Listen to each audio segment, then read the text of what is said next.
Welcome to The Explainer. Today we're starting a new series all about anesthesia. Now, when you think about it, what comes to mind? Probably the operating room, right? But here's the thing. The most critical part of keeping you safe, well, it's not decided in there at all. It actually happens way before, with a kind of pre-flight check for your body. So let me ask you this. What's the most important part of keeping a patient safe during surgery? You might think it's that nail-biting moment when the operation begins, or some super precise move by the surgeon. But what if I told you that was wrong? What if the real key to safety happens, well, before any of that? Yep, you heard that right. The part that happens before it even begins. The real key to safety is all that meticulous preparation. It's truly like a pre-flight check for the human body, making sure everything is ready for the journey ahead. Okay, so here's our plan for today. We're going to follow the anesthesiologist, who's kind of like a safety detective. We'll look at the anesthesia pre-flight check, how they solve the airway puzzle, why a full stomach is so dangerous, and finally, what your ASA score really means. All right, let's dive right into this pre-flight check. Just like a pilot, an anesthesiologist's main job isn't just reacting to problems, it's getting ahead of them. They're trying to anticipate and prevent issues long before they could ever become an emergency. Okay, case number 1 for our safety detective, and this one is absolutely the most critical, solving the airway puzzle.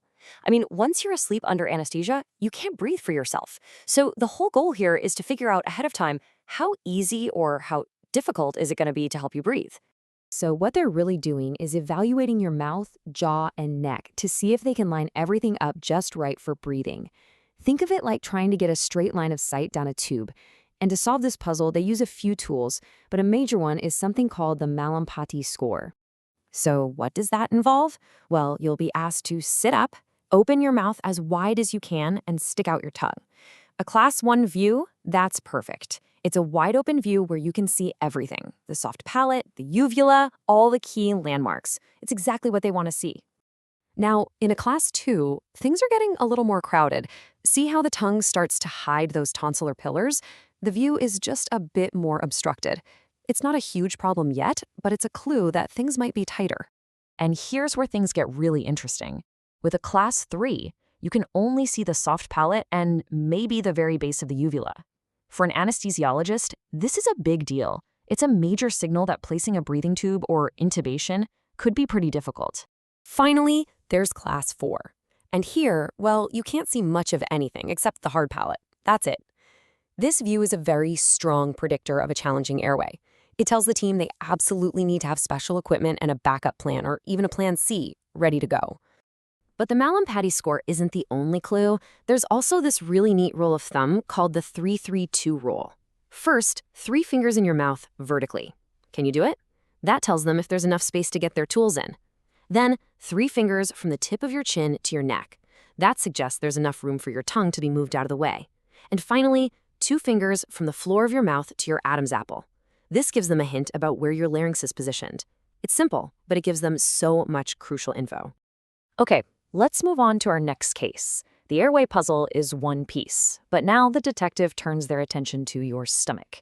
And this might sound like a small detail, but believe me, what's in your stomach can pose a truly catastrophic risk. Yeah, we're talking about something called pulmonary aspiration. See, anesthesia dulls your body's natural reflexes that keep food and liquid out of your lungs. If stomach contents, especially acid, get in there, it can cause a really severe pneumonia and even respiratory failure. It's bad news. And to prevent it, there are super strict fasting guidelines. But what's cool is they've recently been updated to be safer and more comfortable for patients. So here's the bottom line, and this is super important.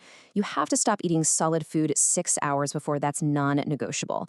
But, and this is the change, you are actually encouraged to drink clear liquids like water or black coffee with no cream or sugar right up until 2 hours before. Turns out, it's actually better for you. It keeps you hydrated and reduces stress, all without adding any risk. And this is a perfect example of how medicine is always evolving. Think about those popular weight loss drugs like Ozempic. They slow down how fast your stomach empties, which created a whole new puzzle. At first, the rule was stop the drug a week before. But now the thinking has changed. For patients who aren't having any bad side effects, it can actually be safer to keep taking the drug. It really shows it's not a one-size-fits-all rule. It's a careful decision for each person. All right, so our detective has gathered all these clues. They've assessed the airway, they've checked the aspiration risk. Now they need to pull it all together. They need to create a final risk profile, a single score that everyone on the surgical team can understand in an instant. And that's where the ASA physical status classification comes in. This is so much more than just a number on a chart. Think of it like a universal language for the entire medical team. It tells everyone, from the surgeon to the nurse, exactly what a patient's overall health is like and how well they're likely to handle the stress of an operation.